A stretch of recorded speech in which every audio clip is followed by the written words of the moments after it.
Buonasera a tutti, io sono Vittorio Bo, sono il curatore insieme a Irene De Vico degli eventi collaterali alla mostra Gravity.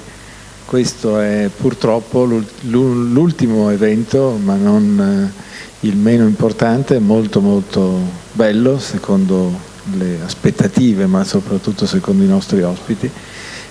Porto i saluti della Presidente del Maxi, che non è potuta intervenire, Giovanna Melandri, e giusto una parola per ringraziare i nostri ospiti, Laurent Grassot e Semir Zeki, perché direi che dall'infinitamente grande con il percorso che abbiamo attraversato nei vari incontri, con i film, con le sperimentazioni anche culinarie, spaziali, della grandissima Bauerman, piuttosto che di Albert una rappresentazione teatrale delle lettere di Albert Einstein alle sue donne.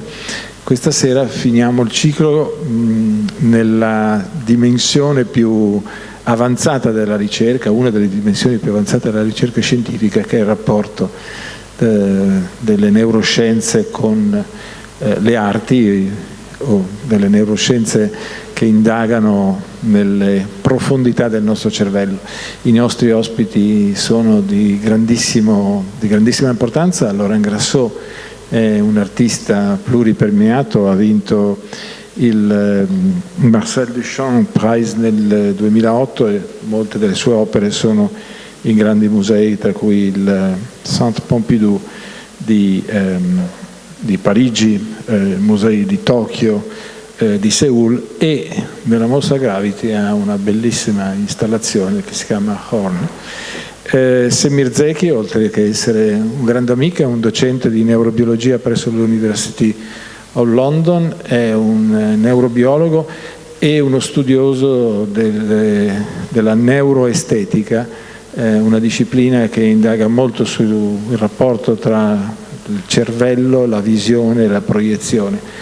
Ha scritto dei libri fondamentali, uno bellissimo sulla visione pubblicato da Bollati Boringhieri e uno di cui mi onoro di esserne l'editore, Splendori e miserie del cervello. Altri tanti titoli sia in italiano ma soprattutto in inglese, che ne fanno un pioniere davvero in questo campo. Quindi li ringrazio molto a nome del Maxi e di tutto il comitato scientifico rappresentato qui da Vincenzo Napolano, da parte di Irene, da parte anche di Giovanni Amelino Camelia, che là in fondo, che è il nostro consigliere scientifico della mostra, e quindi passo la parola a Vincenzo e ringrazio moltissimo i nostri ospiti. Grazie.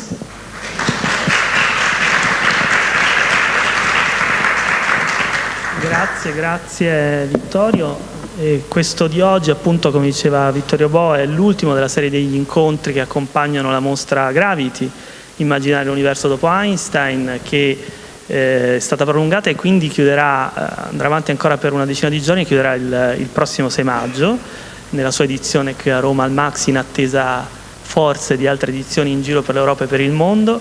Ringrazio anch'io Vittorio Bo ed Irene De Vico Fallani, che sono i curatori degli eventi collaterali.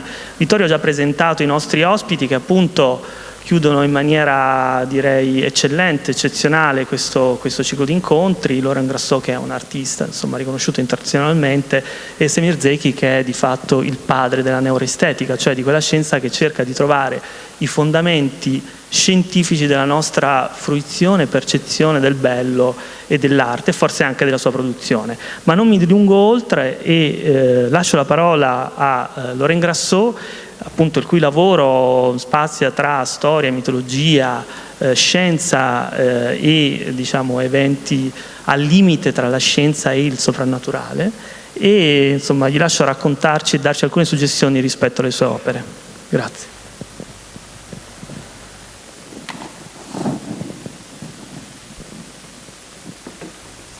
Okay. Bonsoir, donc je vais parler en français.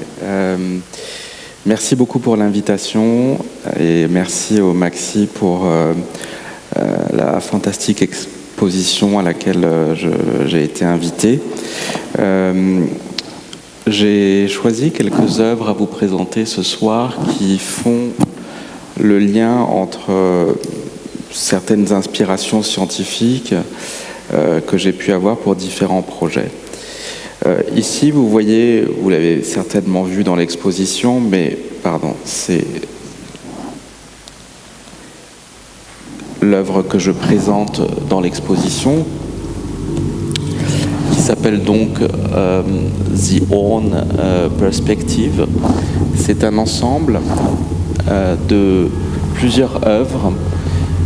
Il y a une vidéo qui s'appelle Horn Perspective. Il y a cette sculpture au milieu et pardon.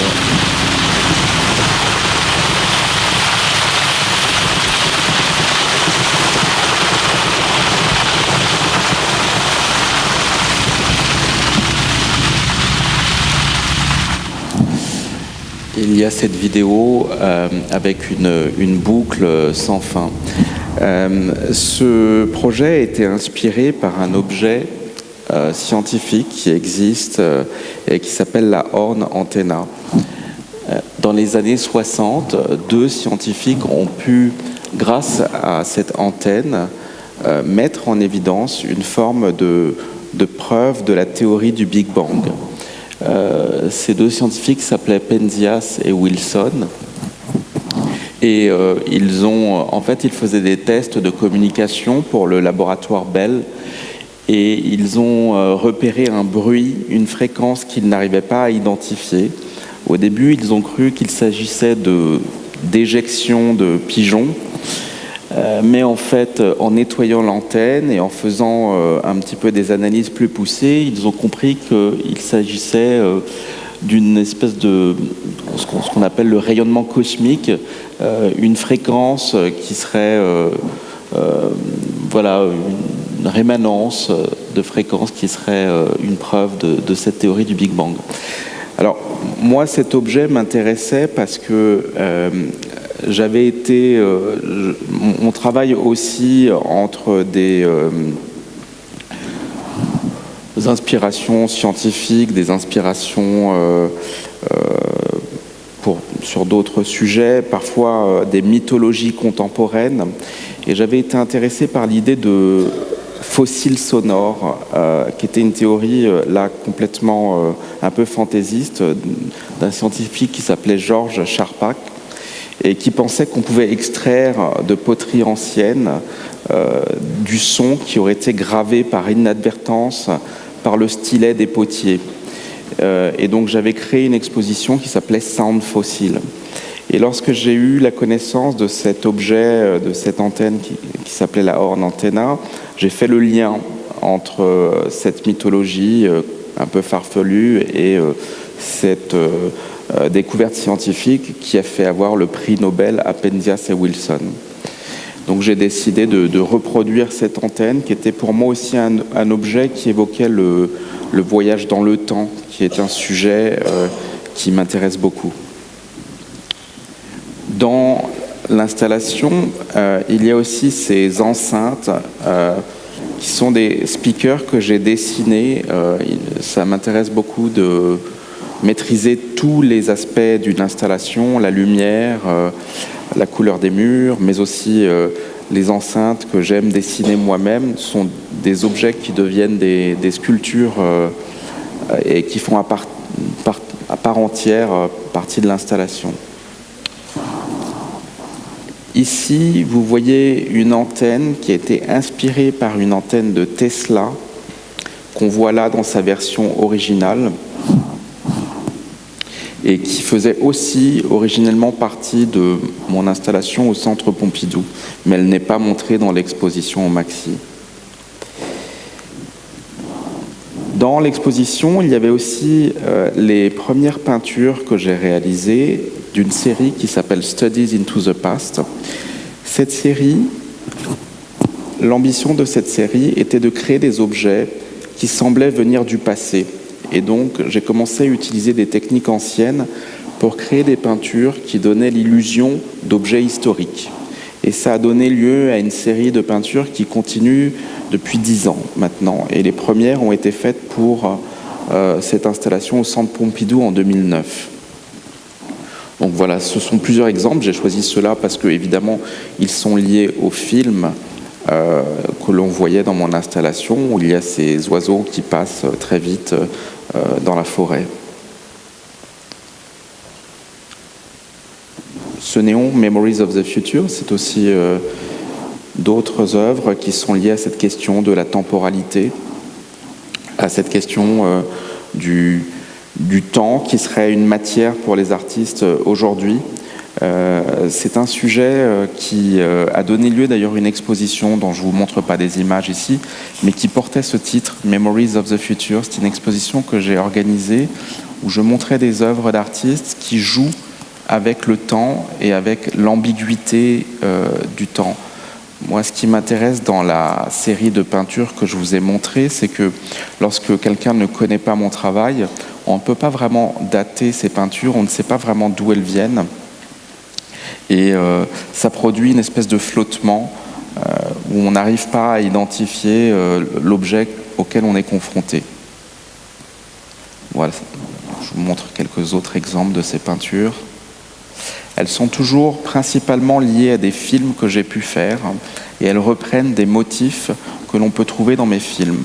Et en fait, c'est comme la volonté de créer une fausse mémoire historique, comme si j'avais été inspiré par ces peintures pour faire mes films. Là, je vous montre une photo de Nikola Tesla, qui est une figure que je trouve très intéressante parce que il y a un côté très artistique, je trouve, dans son comportement, dans ses recherches, qui ont été très libres.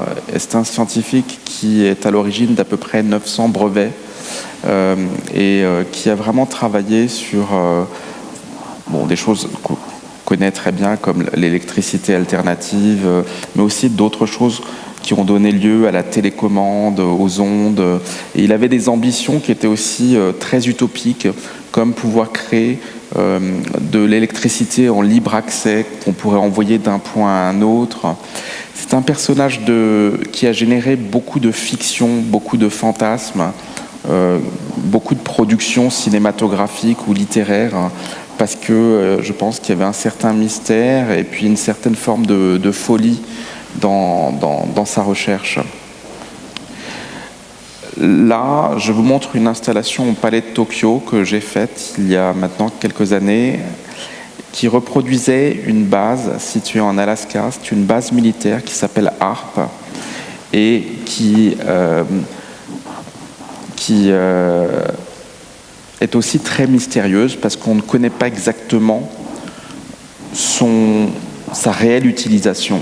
Ce n'était pas une base secrète puisqu'il y a des informations sur Internet, on peut la voir, on peut peut-être même la visiter, mais on ne connaît pas exactement son fonctionnement et son rôle. Alors là, c'est un peu comme la Horn Antennale, là c'est la sculpture que j'ai faite et qui était inspirée par cette base. Et ici, vous voyez la base réelle. Il y a plusieurs choses qui m'intéressaient autour de ce projet. D'une part, je trouve que certaines recherches scientifiques, certains objets avec un fonctionnement très précis, produisent une esthétique qui n'est pas le but premier, évidemment, de leur création, mais produisent quasiment, malgré eux, une esthétique que je trouve intéressante. Deuxièmement, j'ai produit beaucoup d'objets comme ça, qui semblent avoir un fonctionnement et donc qui deviennent assez intrigants parce que de par leur forme, on sent qu'il y a une utilisation un peu cachée, qu'il y a un fonctionnement, mais on ne le comprend pas. Et un troisième point, c'est que ce sont des objets qui génèrent des fantasmes assez importants et qui activent les mécanismes de projection chez le spectateur de mes expositions, mais aussi dans la société en général, parce que lorsque vous tapez HARP sur Internet, il y a des milliers de théories conspirationnistes qui sont générées par cette base scientifique. Et donc, il y a une espèce de paradoxe entre un projet scientifique de recherche, secret, militaire, et toute une série d'interprétations qui sont dus au secret qui est autour de cette base. C'est-à-dire que comme on ne sait pas à quoi ça sert, on imagine plein de choses. Et notamment, après certains ouragans, certaines catastrophes climatiques, il y a toujours des théories conspirationnistes autour du fait que ça aurait pu être généré par cette base, qui en réalité envoie de l'électricité dans l'ionosphère qui est au-dessus de l'atmosphère. Mais on n'en sait pas vraiment plus. Enfin, en tout cas, moi, je n'ai pas vraiment compris plus. Là, c'est une autre base qui m'a inspiré beaucoup. C'est le réseau de surveillance qui s'appelle Echelon, qui est un réseau qui est dispersé dans le monde entier. Et ça a été connu du grand public dernièrement grâce à Snowden, qui en a parlé beaucoup. Et moi, ce qui m'intéressait, c'est que ce réseau utilisait ces formes, ces sphères géodésiques qui ont été inventées, produites, développées par Buckminster Fuller. Et donc, il y avait l'utilisation, encore une fois, d'une forme intéressante, mais pour des propos très sérieux, militaires, scientifiques. J'ai donc créé plusieurs œuvres autour de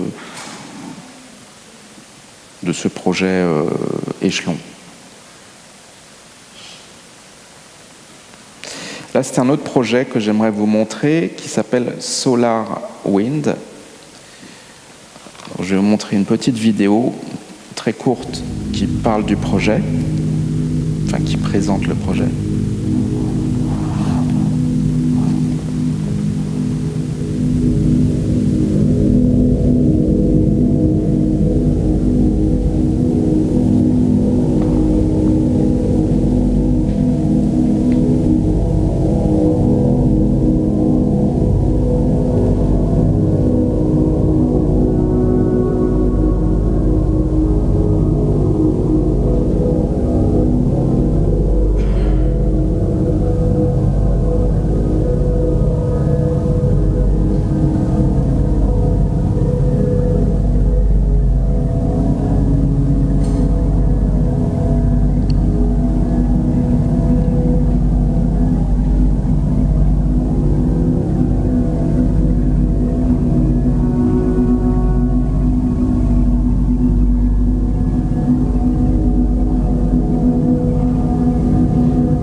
Donc ce projet, Solar Wind, est un projet qui a été commandé par la ville de Paris. Donc c'est un projet permanent qui va durer au moins 10 ans.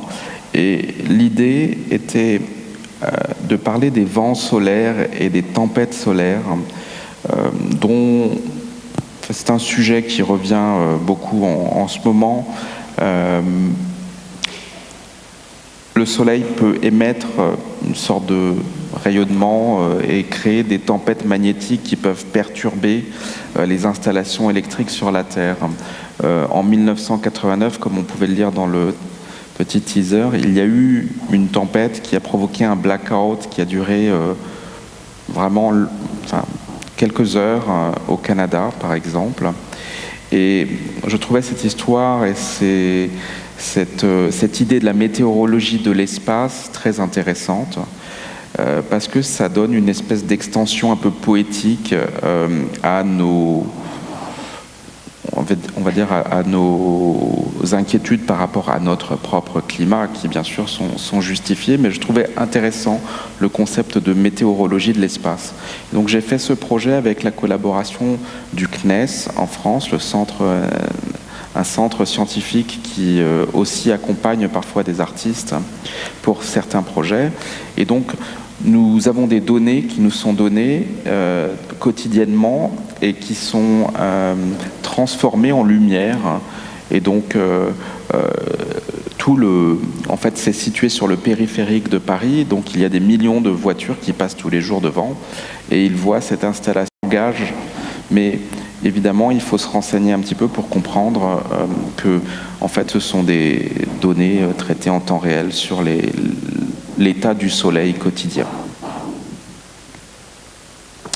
Là, c'est une autre version de ce projet, en sculpture, mais avec les mêmes données. Une peinture qui réfère au projet. C'est une micro-architecture qui s'appelle Project for Bran, où je projette des films et qui est liée à la théorie des cordes. Je ne vais pas trop développer parce qu'on n'a pas beaucoup de temps. Voilà, Purkinje Effect, une exposition que j'avais faite en rapport avec un scientifique qui étudiait la vision des couleurs dans l'obscurité et le fait qu'on voit les couleurs différemment lorsqu'on les voit dans le noir. Donc j'avais créé une exposition autour de cette idée.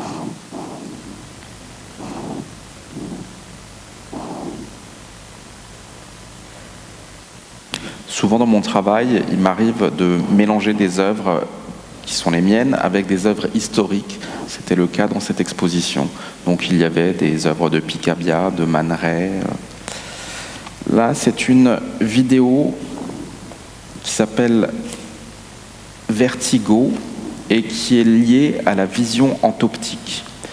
La vision entoptique, c'est des choses que l'on peut voir, mais qui appartiennent à l'organe même de la vision. Je ne sais pas si vous avez tous remarqué, lorsque vous regardez le ciel et qu'on est un peu ébloui et que parfois on peut avoir un petit peu d'hypertension ou on peut se lever d'une manière trop brutale, on voit des petits points blancs qui tournent les uns sur les autres. Donc ça m'amusait de créer un film et de reproduire ce que l'on voit, mais qui en fait appartient à notre œil et à notre corps, et ce qui s'appelle la vision entoptique. Un projet qui s'appelle The Panoptes Project et qui était une exposition à Londres justement autour de l'œil, autour de la vision et autour de la relation qu'ont les artistes avec leur vision, avec la vision, avec leur œil, avec leurs yeux. Voilà, chaque artiste a une histoire très intime avec ce sujet. Donc en premier lieu, j'avais reproduit ce rocher que l'on voit dans une peinture, la vision de Zacharia. Et Panoptes, Argos Panoptes, c'est une mythologie avec un berger qui avait sur lui, selon les versions, une centaine ou un millier d'yeux. Et ça lui permettait de pouvoir dormir, mais il y avait toujours un œil ouvert qui pouvait surveiller son troupeau. Ça, ce sont des dessins de Munch qui a eu un problème avec ses yeux et qui reproduisait justement sa vision défectueuse dans certaines de ses peintures. Et là, ce sont différentes œuvres qui m'ont inspiré pour ce projet. Notamment, là, on voit les yeux de Sainte Lucie. C'est une mythologie autour de l'œil. Sainte Lucie se serait arraché les yeux pour décourager un prétendant, parce qu'elle était rentrée dans les ordres.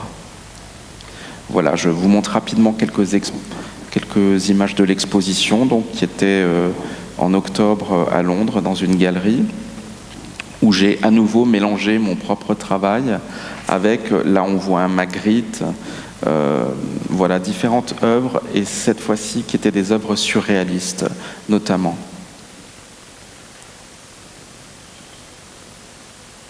Ça, c'est une série de peintures où justement je ne garde que les yeux de portraits qui appartiennent à l'histoire de l'art.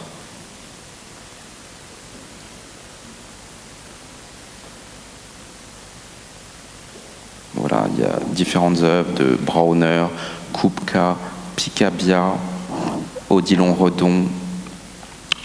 Le premier traité de chirurgie ophtalmologique qu'on m'avait prêté pour cette exposition, de Georg Bartisch. Donc je montrais ce livre qui est le premier traité du XVIe siècle.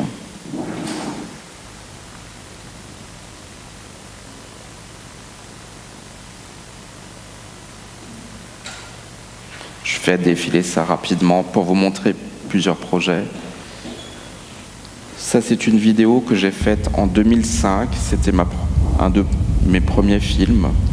Et je voulais la montrer parce que j'avais créé ce nuage comme une surface de projection, c'est-à-dire que ce nuage pouvait avoir un aspect catastrophique ou bien poétique selon le spectateur et selon l'interprétation qu'on en a. Donc j'aime bien créer des œuvres qui soient des systèmes ouverts sur lesquels on puisse projeter et qui ne donnent pas de réponse mais qui posent plutôt des questions. Voilà, une peinture qui va avec. Peut-être qu'on peut arrêter là. We can stop here, maybe. I have many others, but...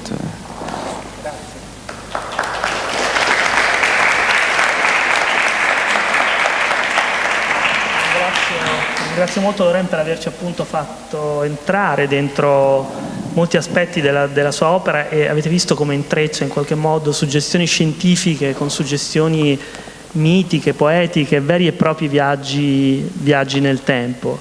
E appunto da questa scienza che in qualche modo ispira e dà materiale all'arte passiamo invece alla prospettiva di uno scienziato che si è occupato moltissimo delle funzionalità del cervello, appunto come dicevamo, e dell'idea appunto della specializzazione funzionale del cervello, in particolare della specializzazione funzionale legata alla visione, e poi è passato a occuparsi appunto del problema se l'arte e la bellezza hanno delle basi, dei fondamenti neurologici, e quindi diciamo affronta lo stesso, diciamo, questa relazione arte-scienza da un punto di vista diverso. Per introdurre il discorso di Semir-Zeki voglio solo citare uno scritto del 1909 di Kandinsky che diceva che il colore è un mezzo per esercitare un influsso diretto sull'anima.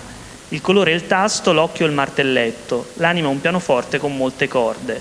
L'artista è la mano che con questo e quel tasto porta l'anima a vibrare. Credo che Zeki insomma abbia cominciato a dare qualche risposta a questa visione estremamente suggestiva di Kandinsky. Prego.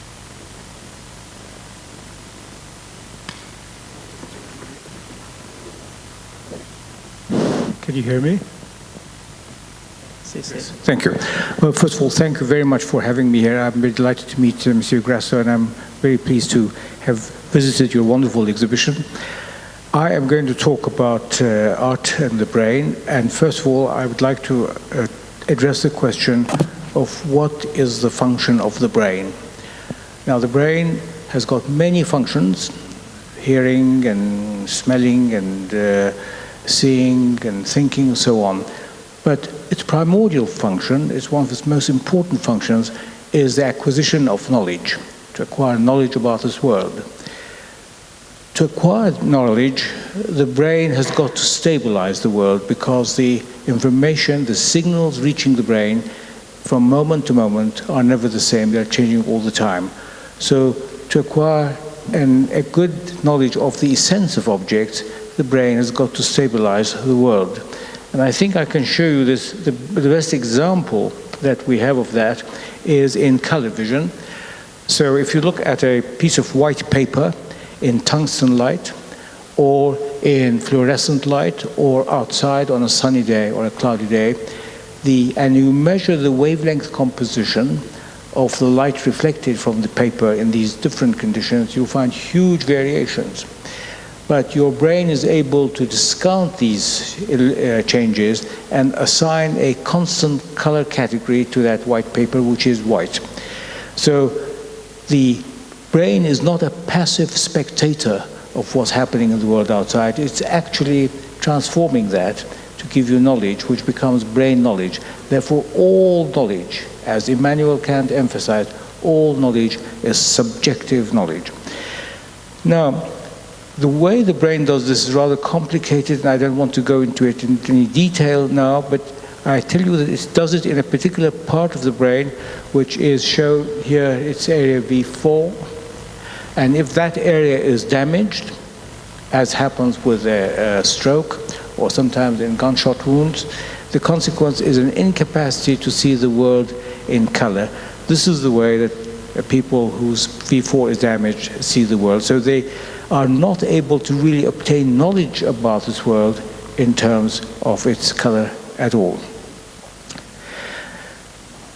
knowledge can also be acquired through art. There is a very pernicious view, it's a silly view, that science is for knowledge and art is for pleasure.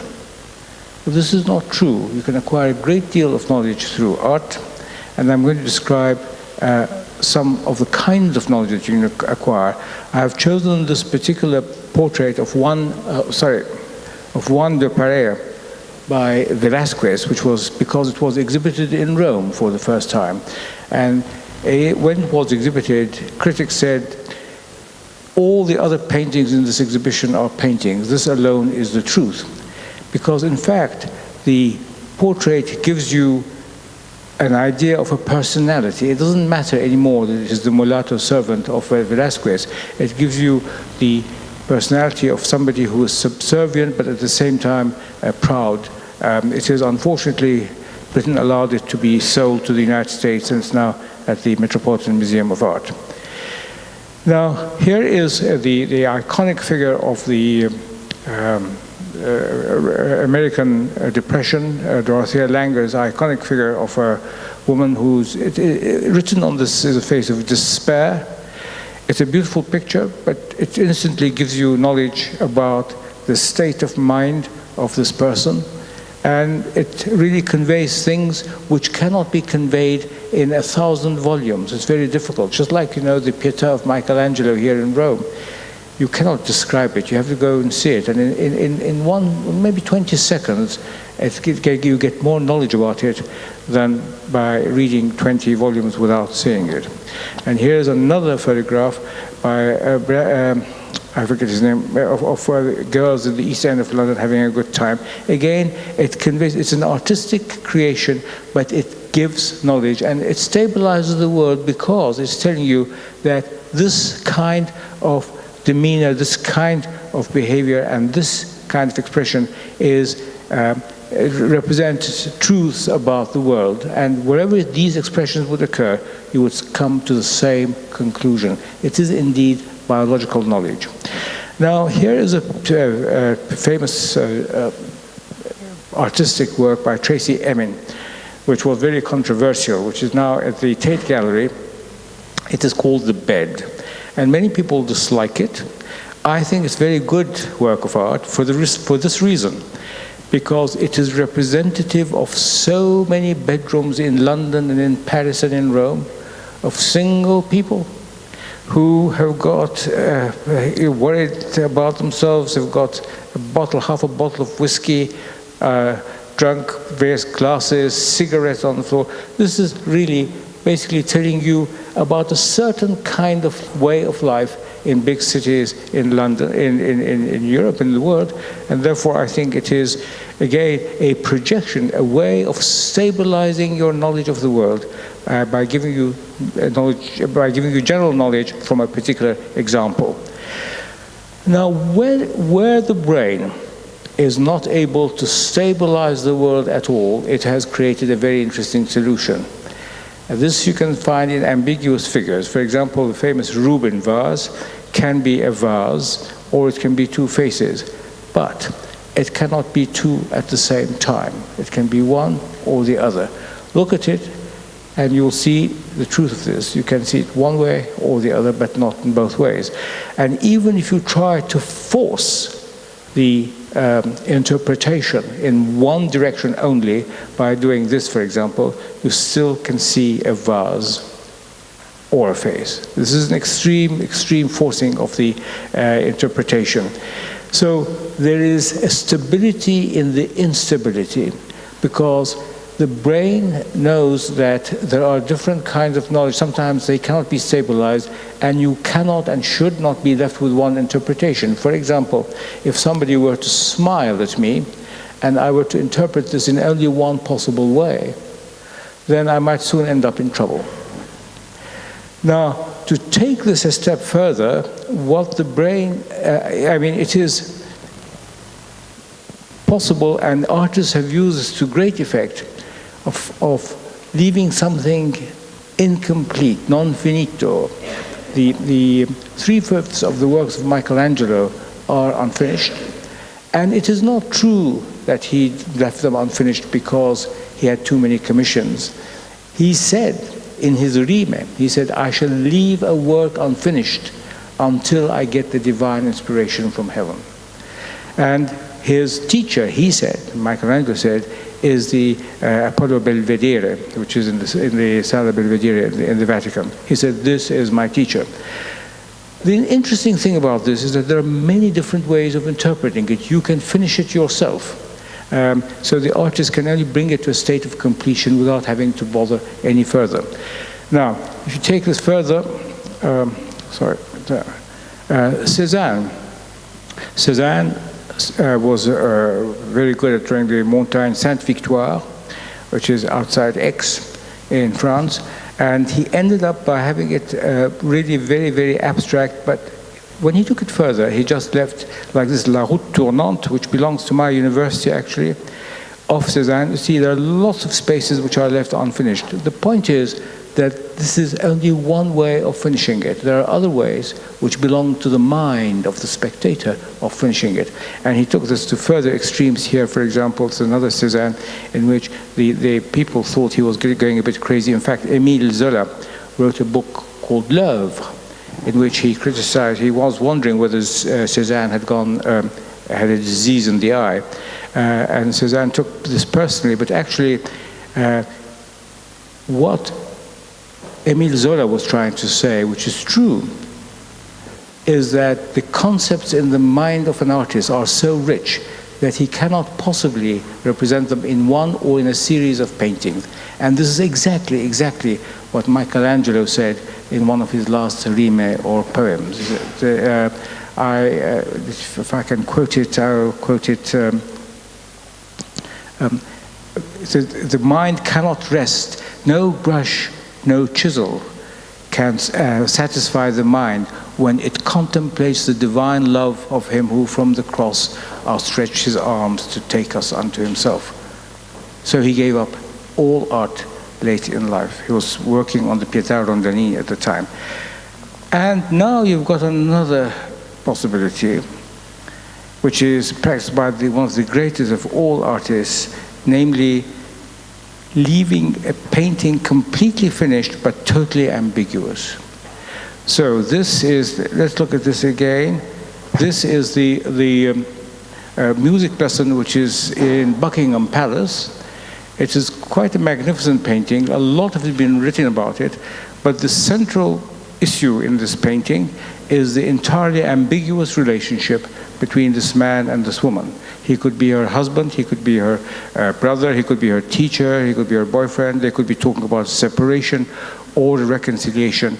The point is that all these interpretations are equally valid and there is no correct answer because they are all correct, but each can occupy the conscious stage at one moment only before it cedes its place to the next interpretation. And therefore, I would like now to give a different and a neurobiological definition of what ambiguity is. Not what you get in the dictionary, which is the vagueness and uncertainty, but the exact opposite, which is the certainty, but the certainty of different interpretations, each one of which is correct, and there is therefore no correct answer. Now, I'm going to skip, how am I doing in time? I'm going to skip these 2 points because I don't want to. So we know in the world of neurobiology that there is a distinction between art and beauty. It was, the connection between the two was severed by Marcel Duchamp when he sent the urinal to an exhibition in New York. But nevertheless, one can also obtain a lot of information, a lot of knowledge from beauty. And it is appropriate that today I should end by saying something about the beauty of mathematics. Because Plato considered that the highest form of beauty was mathematical beauty because, he said, it gives us something about the structure of the universe. And we conducted an experiment in which we asked subjects, mathematicians, to tell us which mathematical formulae were beautiful, and they mostly chose Leonhard Euler's identity equation, and they found this one ugly. Now, what you do with these subjects, you bring them into the lab, and let them look at these mathematical formulations which they find beautiful and which they find ugly. They rate them in a scanner, and you look at the activity in their brain when they're doing that. And the principle is that when an area of the brain is very active, the blood flow to it increases, and therefore the cameras around the head can detect the difference between oxygenated and deoxygenated blood, because they have got different magnetic properties, and you can locate the activity. And if you do that, you find that the activity is located where people find mathematical formulae beautiful. There is activity in this region here, the medial orbital frontal cortex, which is exactly the same part of the brain which is active when you experience musical beauty or visual beauty or indeed moral beauty. So, what does mathematical beauty consist of? Mathematical beauty consists of, in the words of Immanuel Kant, of saying, this makes sense. But the next question which he did not ask is, it makes sense to what? Well, it makes sense to the brain, or the logical deductive system of the brain.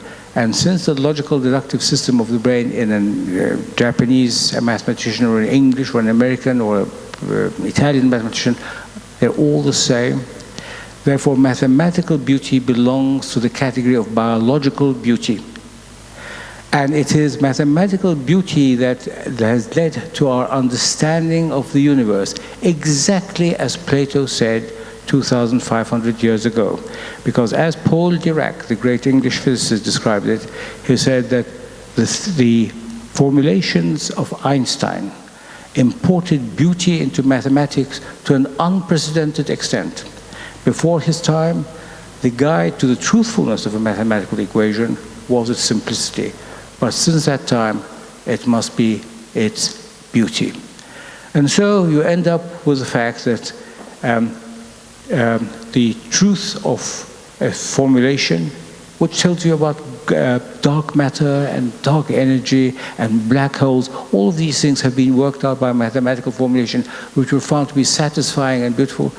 We have acquired knowledge about the universe through the operations of our brain, which is demanding beauty. So beauty has got a use which is more than just pleasure. It has got a use in giving us knowledge about the universe. Maybe one should end up by quoting the English poet John Keats, beauty is truth, truth, beauty. That is all you know, and that's all you need to know. Thank you.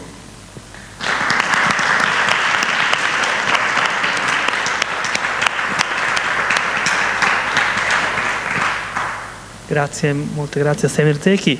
Io però comincerei la conversazione proprio dando nuovamente la parola, una domanda per Zeki, ovvero più volte lei ha detto che, tu hai detto che diciamo, la neuroestetica non è un tentativo di spiegare che cos'è il bello o di dire cos'è bello o cosa non lo è, ma piuttosto è un modo attraverso cui l'arte ci aiuta a capire il cervello.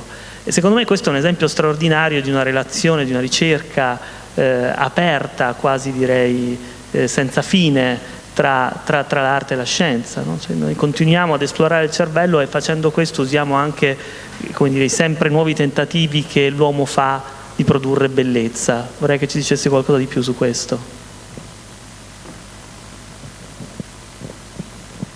Well, you see, we encountered a big resistance at the beginning from some historians of art, never from artists, by the way, never from artists, and never from scientists, but some from historians of art and some historians of some philosophers of aesthetics.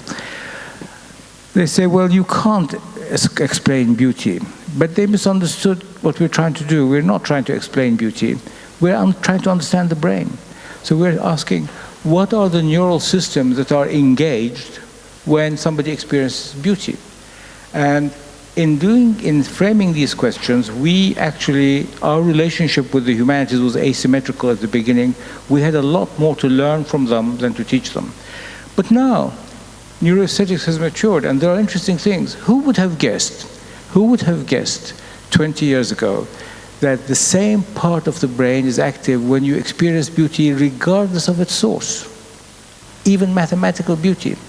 Who would have guessed that sorrowful beauty, the question of sorrowful beauty has never been addressed by anyone except by us, that sorrowful beauty and joyful beauty lead to activity in the same place. Who would have guessed that the experience of the sublime and the experience of the beautiful lead to different patterns of activity in the brain? These are all positive contributions to understanding the brain. Now, the question people sometimes raise, they say, well, that's fine, but you are not really the sort of person who should understand, start looking at literary works and seeing how the brain handles that and explaining literary works. Well, my answer to that is this. There are at least 1,000 books and papers published on Hamlet and his character, Shakespeare. These are not published by neuroscientists, they're published by humanists, art historians, philosophers. They have not explained the character of Hamlet. Why would you deny me the right of having a go? Why this exclusion? We've not done it, and I wouldn't do such a study, but I'm saying that in pursuing the understanding of the brain, which is all that we're trying to do, we have nevertheless understood issues which are of great importance, which Kant and Schopenhauer and other people would have very, very much liked to have. I mean, after all, Schopenhauer has got drawings of the brain in his book. He's very interested in that. Okay, grazie, thank you.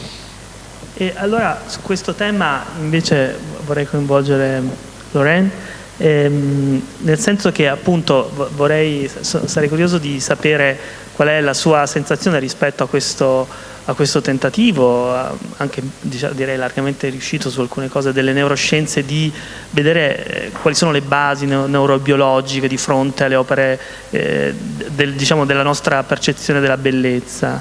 C'è un po', mi verrebbe da dire, un superamento tra soggettivo e oggettivo, no? A volte l'arte è considerata il regno del super soggettivo, invece in questo caso forse si supera quest'idea.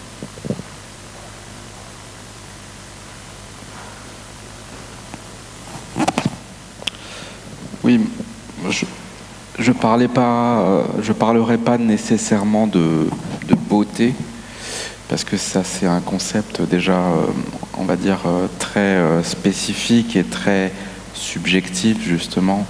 Moi, il y a par exemple une découverte qui m'avait beaucoup intéressé dans les neurosciences, c'était celle des neurones miroirs. Le mécanisme d'identification du spectateur lorsqu'il regarde un film à ce qu'il est en train de voir.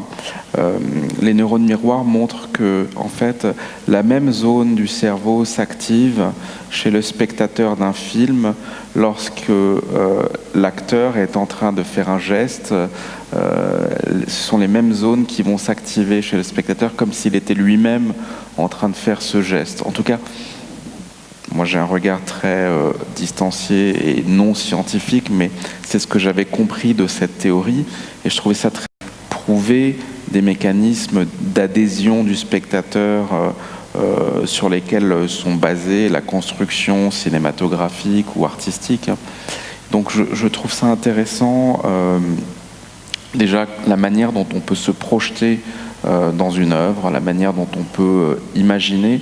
Je trouve très intéressant toutes les interprétations qu'on a vues avant, le fait qu'il peut y avoir à la fois une dimension purement visuelle, comme avec le vase, où on voit deux choses. Et ça, c'est un départ pour commencer à imaginer le reste, c'est-à-dire qu'il peut y avoir de multiples interprétations devant une œuvre d'art. Et là, on n'est plus dans le visuel, mais on est dans l'interprétation de ce qui est en train de se passer et ce qu'il faut comprendre.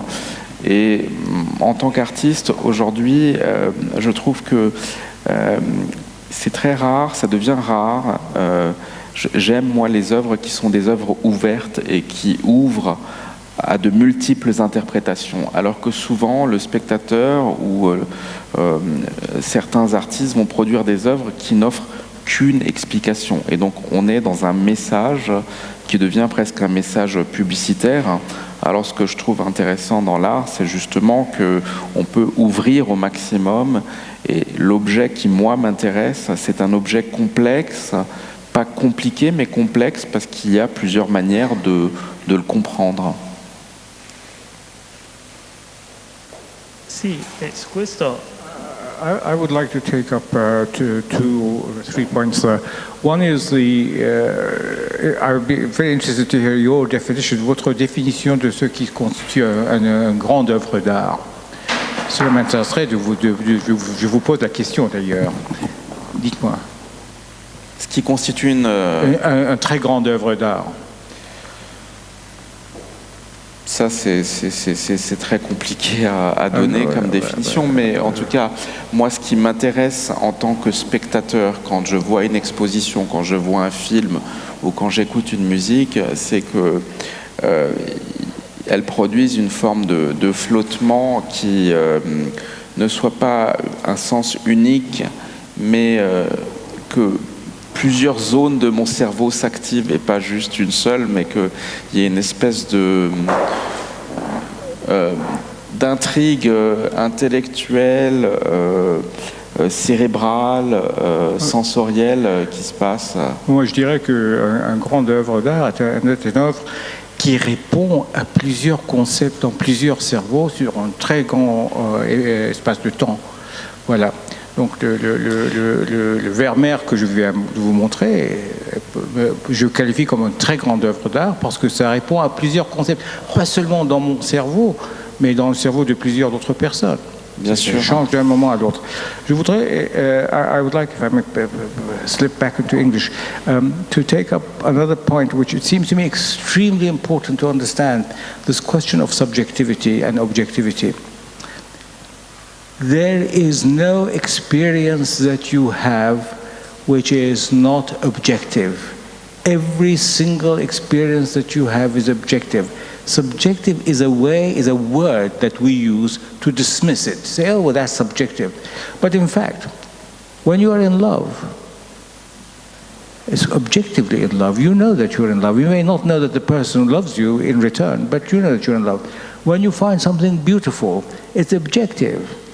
Now let us look about where the difference between subjective and objective happens. If you look at colors, everyone here, bring in people from China and Japan and Africa as well. If you look at a green leaf, at noon, at dawn, at dusk, it'll always be categorized as green. An external observer would say, that's very objective. Very objective. They're all classified as green. If you take a very beautiful woman or a very handsome man in Japan, you will find that they are also considered to be very beautiful and very handsome in Europe. Maybe not to the same extent, but they will be classified as very beautiful or very handsome. Indeed, that is the success of the catwalk models. Now, an external observer would say, well, there is something objective about that. Everybody thinks this woman is beautiful. But if you take a building or a car, there'll be huge variation in what people will experience, buildings that they experience as beautiful. The individual person's experience is objective to them. They think that this building is beautiful. But the external observer will say, there's a huge variation, therefore it is subjective. So the term subjective is only valid with respect to the external observer. It is not valid with respect to the experiencing individual, because the experiencing individual is always experiencing something which they objectively experience. It's very important to understand this. People don't understand this. You see, I have tried the experiments of bringing very beautiful women from all kinds, all parts of the world, I mean pictures, and asking people of very different races to classify them. And the beautiful women all fall in the same category of beautiful. So an external observer will say they're beautiful. Peut-être que subjectif, on peut le garder juste pour dire que chaque expérience individuelle est différente, même si on peut objectiver bien sûr d'une manière scientifique ces expériences individuelles, mais elles sont toutes différentes face à une œuvre. Chaque spectateur va avoir une expérience différente de celui qui sera à côté de lui. C'est peut-être pour... Je pense que ça, c'est quelque chose qu'on peut garder. You're right. I'm just emphasizing this point because from the point of view of what happens in the brain, I mean, if you see something as very beautiful, and I see it not as beautiful, but I see something else beautiful, the same part of your brain is active when you see something beautiful as when I see it as beautiful. Therefore, the criticism that beauty is subjective, therefore you can't study it in terms of neurobiology, is rubbish. That's rubbish. We can't study it, while agreeing that people differ in what they consider as beautiful. But I think we have to be very careful about dividing biological beauty from non-biological beauty. With biological beauty, with the beauty of bodies and faces, I mean, nobody in this room, nobody, is going to consider somebody with one eye here and one eye here as beautiful. That was the aim of Francis Bacon in his work. He always mutilated his faces. And the extreme example of this is mathematical beauty. Mathematical beauty has got to be agreed upon by all mathematicians. This is correct, this is beautiful, there's no exception to it. And then you come to the beauty of faces, and then you come to the beauty of bodies, landscapes. But then, after that, you move into artifactual beauty.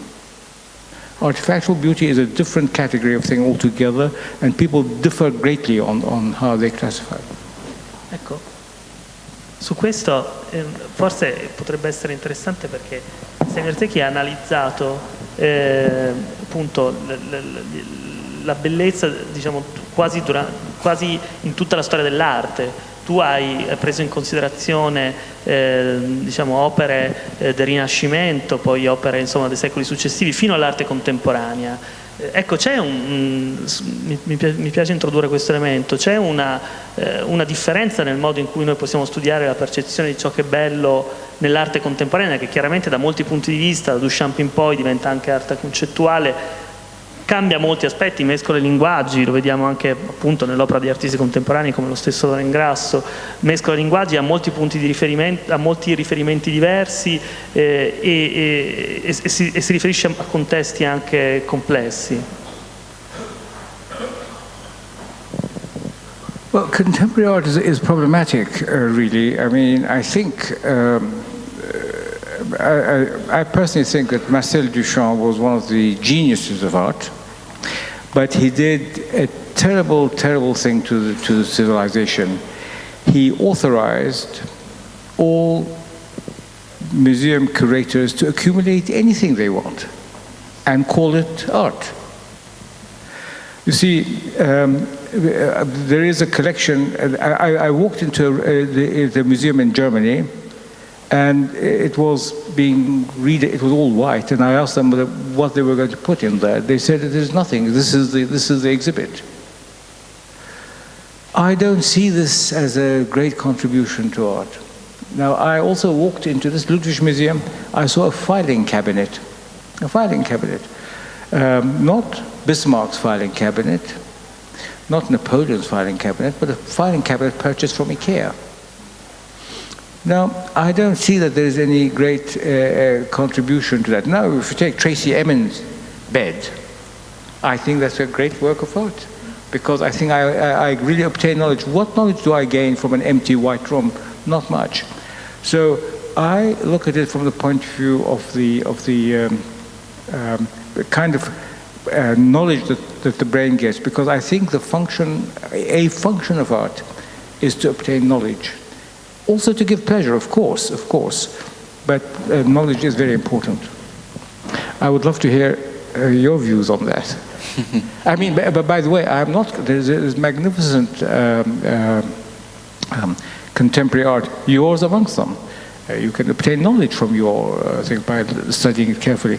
But I do think that a license has been acquired by curators of museums to put anything. I mean, the bricks at the Tate Gallery are not exactly exciting. Yes, I don't know.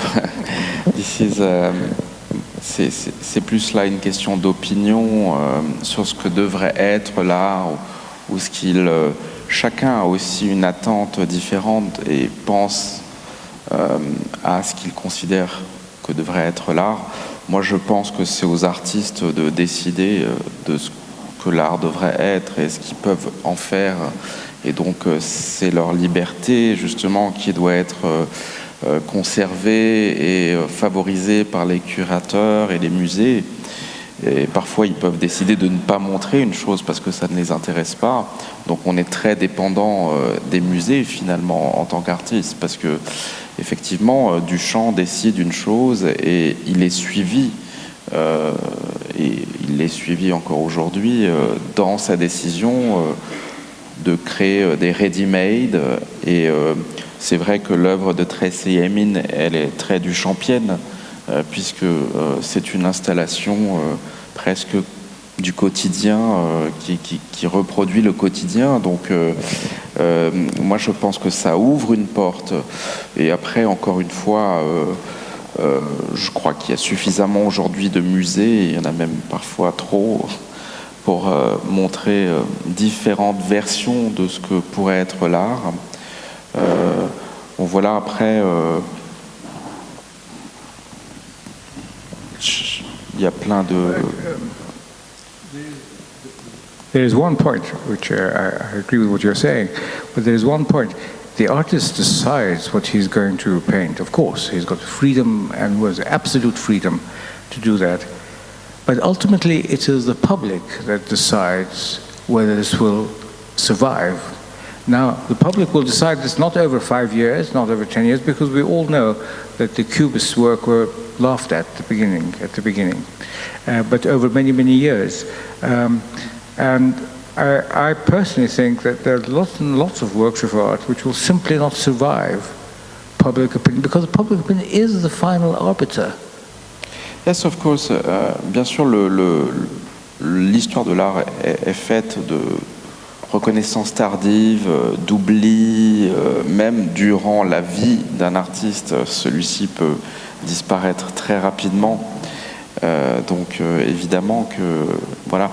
La différence quand même par rapport à l'art, si on le compare à l'industrie du cinéma, même si aujourd'hui les musées deviennent aussi tentés par cette économie et le fait de faire des entrées, l'artiste, son travail peut exister, un artiste peut faire une carrière entière sans forcément l'adhésion du public.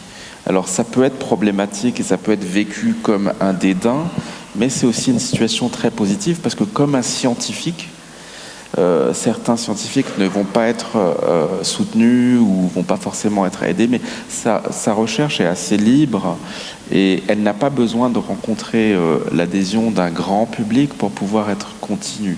Alors ça peut être vu comme un problème, ça peut être vu comme aussi une chance. May I respond to that and also ask you a question? I agree with what you're saying, except that in science, as in art, non-recognition is a devastating psychological blow to a scientist as to an artist. One of the greatest artists and known to have people thought he didn't care about success was Paul Cézanne.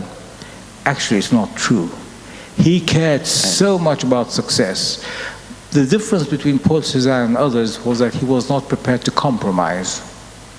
If he did not get public success, he was going to carry on doing what he thought was right, whereas many others, of course, compromised. Now, I would like very much to ask you a question since we have you here, and that is that do you yourself differentiate between art and beauty, and do you try to, I mean, what is the emphasis in your work? Is it on creation of something beautiful, or something that you understand, or something that other people will understand? What would be the motive force?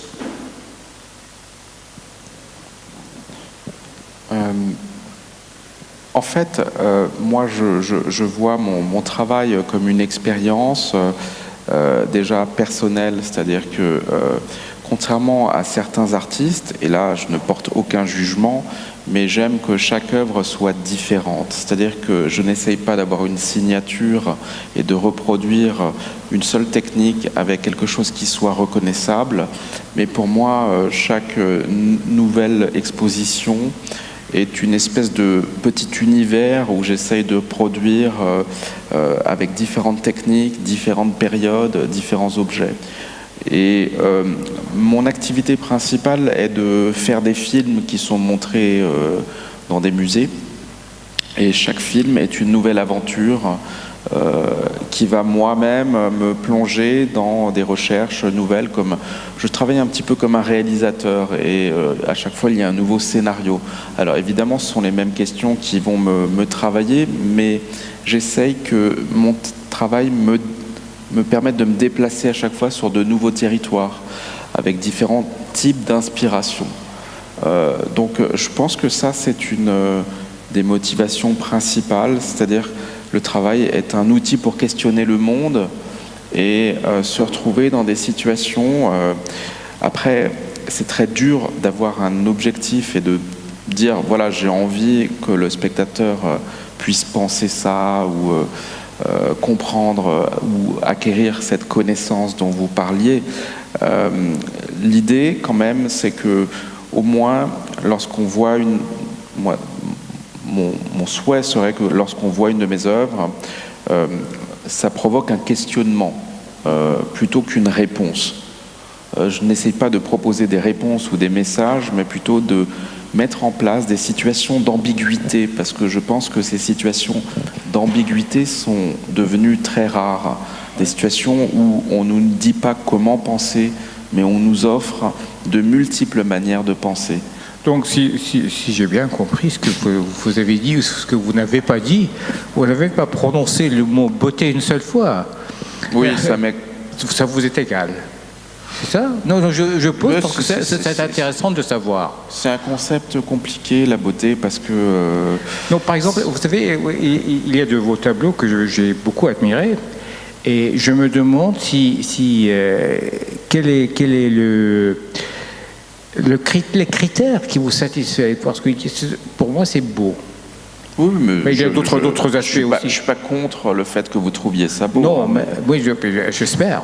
Mais est-ce que vous essayez, comme but, de les rendre beaux? Non, absolument pas. Non. C'est ce que j'essaye, c'est...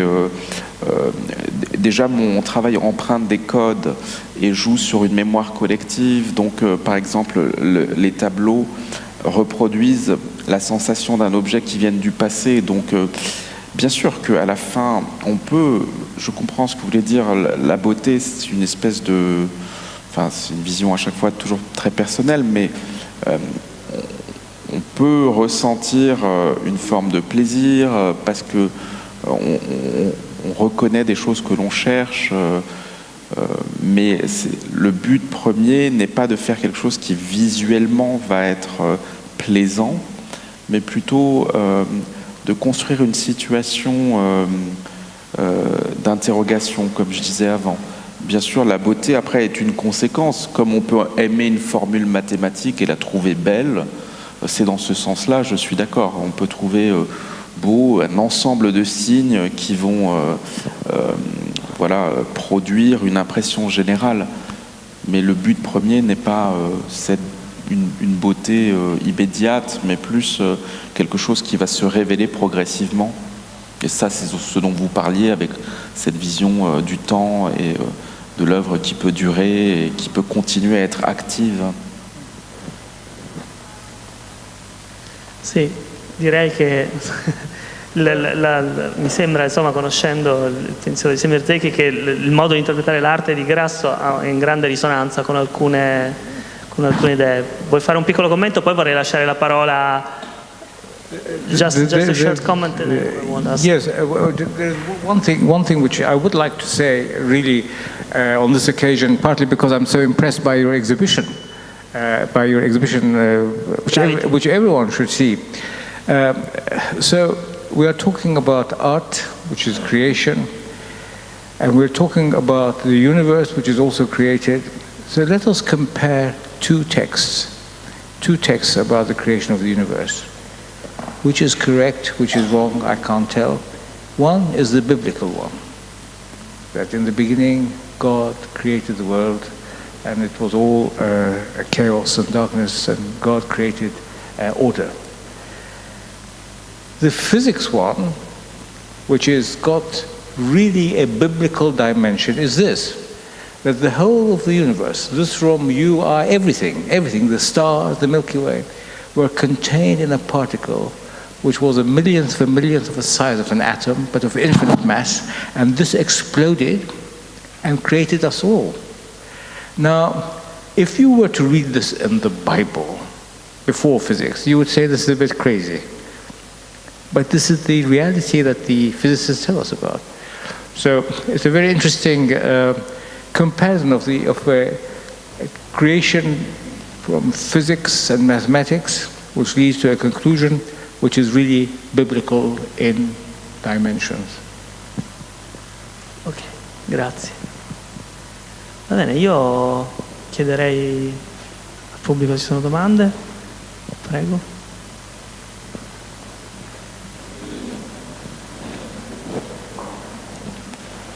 Sì, grazie. Innanzitutto vi ringrazio per questo invito molto interessante, è stato vedere le neuroscienze che approcciano l'arte.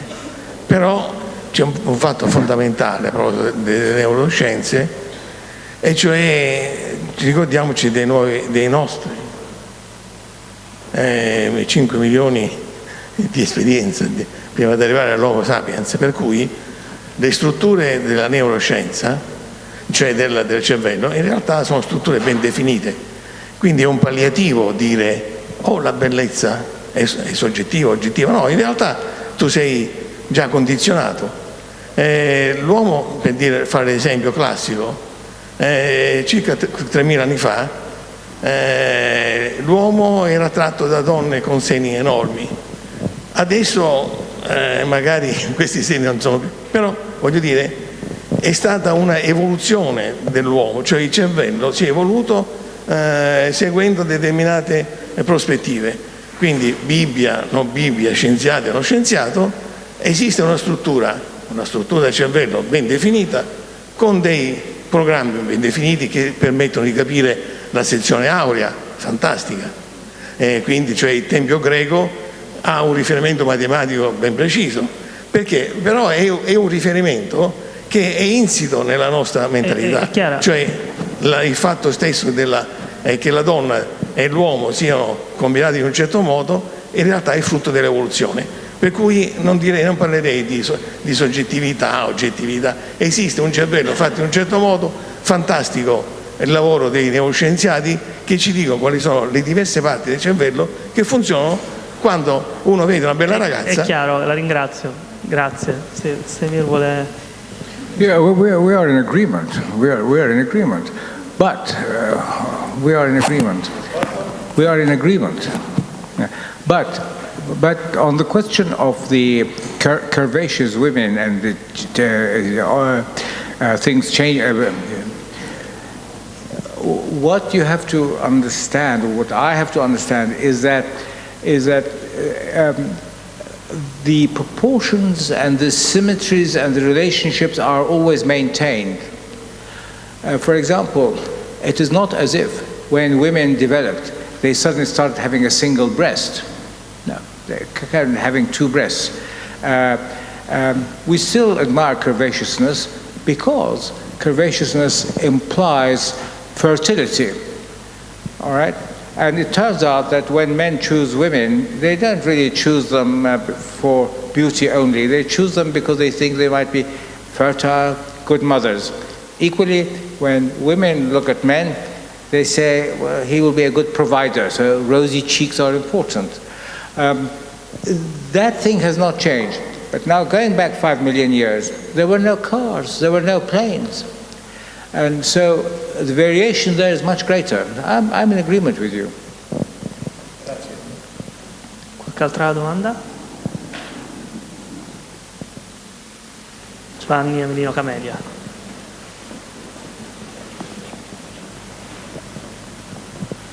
Ok. By the way, it's important. I mean, you know.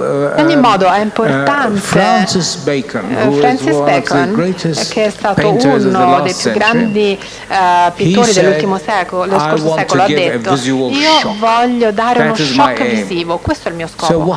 Quindi, come l'ha fatto? Se si guardano le sue opere, vedete che tutti i suoi corpi, i suoi volti sono mutilati, ma mai gli oggetti. Gli oggetti sono sempre rappresentati come sono.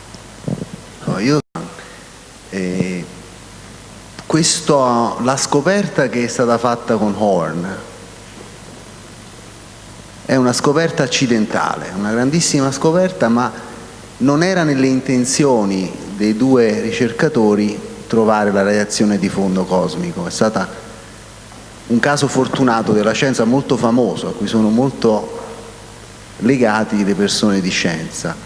Mi chiedo se per te, per scegliere questa particolare impresa scientifica come protagonista della tua opera, il fatto che ha portato accidentalmente a una scoperta ha avuto un ruolo, o se per te sarebbe stato uguale se invece quell'oggetto fosse stato proprio costruito per scoprire la radiazione di fondo.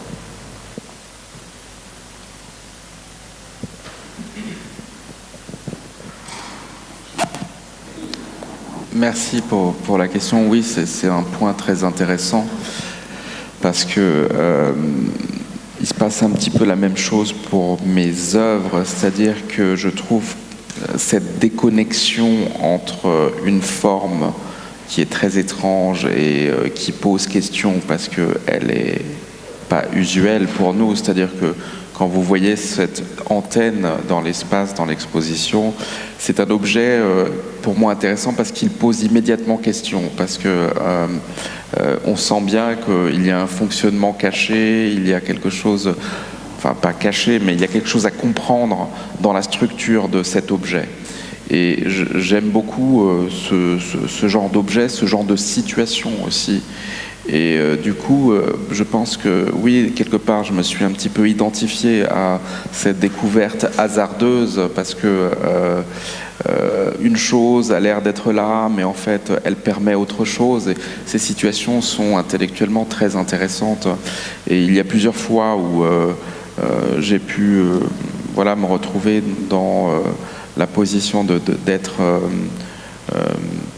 intéressé par ce type d'objet. Effectivement, je pense que c'est en plus, après, mon travail reste quand même un travail de fiction et d'artiste. J'ai donné là uniquement des exemples qui étaient des exemples un peu scientifiques pour rentrer dans le sujet et pour pouvoir discuter ce soir, mais ce n'est pas l'unique focus de mon travail.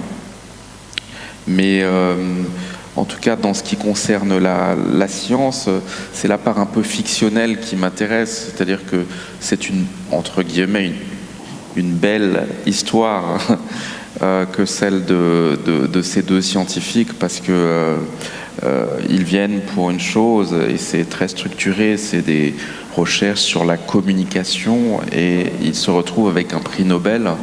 Évidemment, bon, c'est une histoire intéressante à raconter, et c'est comme pour Tesla, il y a quelque chose de très romanesque dans le personnage de Tesla, parce que d'une part, je trouve qu'il travaille un petit peu comme un artiste, dans le sens où il imagine des choses, il n'y a pas de notion tout de suite, il y a des travaux très sérieux et très fonctionnels et très utilitaires, comme son travail sur l'électricité, mais il y a aussi des espèces de rêves complètement fous qui deviennent possibles. C'est-à-dire qu'avant, je parlais par exemple du fait d'avoir l'électricité en libre accès. Aujourd'hui, il est possible d'avoir de l'électricité et on va pouvoir charger des appareils sans qu'ils soient branchés.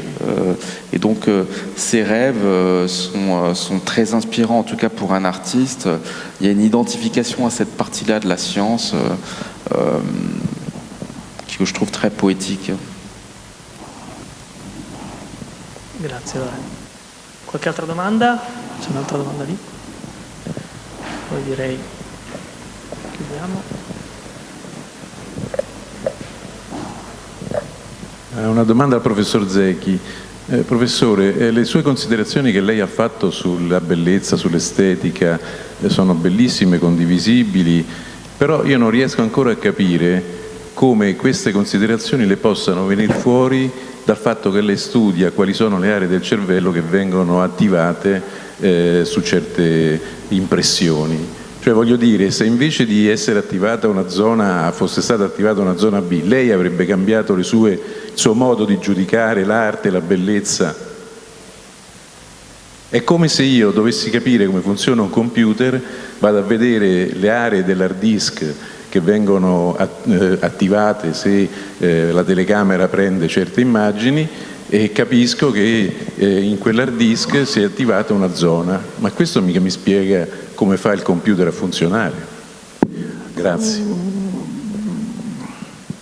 Well, no, I don't. You see, look, the computer. Let me just say a few words about the computer. The brain is. By the way, we discovered the power of parallel computers long before the computer technologists knew it. You know that? This is a fact, and it's admitted by the computer people. We, the anatomists. The brain works on an asynchronous principle. The computer works on synchronicity. So in the brain, the fastest system does not have to wait for the smallest system, the slowest system. In the computer, you have to take a mean. And they're trying hard to get asynchronous computers now, but they have not succeeded yet. Now, let me go on to the other point. If the activity were in area B instead of area A, that would not affect me at all. The important thing is that who would have imagined, let me ask you the question, would you have, if asked the question 25 years ago, would you have said that there is a single area in the brain which is always active when you experience beauty? No. I am the recipient of a lot of hate when I said that there was an area in the brain which is essential for experiencing colors. Nobody believed it at the time. Now it's been shown many, many times. Therefore, I come out as a bit of a hero. But the important thing is that there is a very, very compartmentalized organization of the brain. All right? This is the important picture that emerges. The second question, which is very important, which nobody has been able to answer so far, is how do these specialized areas interact to give you the integration evident in thought and behavior? Nobody knows the answer to that.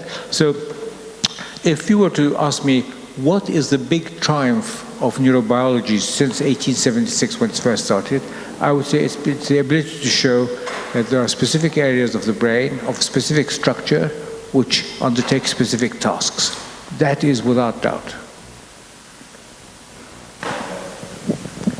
Bene, grazie. Io direi con questo possiamo concludere. Tra l'altro, giusto aggiungo per completare la risposta di Zecchi che lui ha fatto tutto un lavoro molto dettagliato su come alcune aree del cervello corrispondono proprio ad alcuni artisti in un certo senso, per esempio Kandinsky, no? Come l'arte in qualche modo abbia trovato delle forme che corrispondono alle specializzazioni cerebrali, secondo me di estremo interesse. Su questo appunto vi consiglio il libro Splendori e miserie del cervello pubblicato da Cocci, oppure Inner Vision, una visione dall'interno di Bollati Boringhieri. E con questo direi che possiamo chiudere. Vi ringrazio ancora e vi ricordo che Gravity, se non l'avete visitata, è visitabile fino al 6 maggio. Arrivederci. Grazie a tutti.